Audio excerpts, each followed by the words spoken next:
Hey guys, so I'm actually gonna do this video, and don't mind if you actually hear my cat actually making noises because she's a talker. But what I want to talk about, you guys, and I wanted to ask you guys if you think I'm correct about this or if my opinion is correct about this.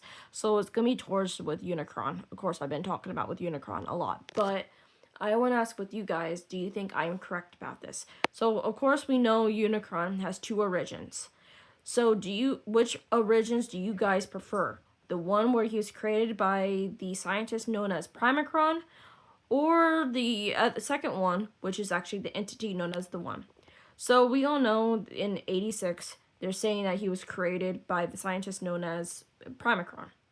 And then later on down the line, that I think in 2000s, I'm not for sure when, they now have it to where the lores where he's created by the entity known as the One, which is the same entity that created Primus.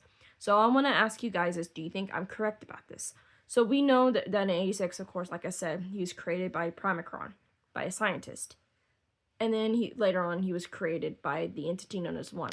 So what I'm trying to talk about, you guys, is that my opinion that in 86, he would not have the god status or the god powers because he was created by the scientist known as Primacron. Because Primacron is not a god. He's actually a scientist. He doesn't have the powers or immortality.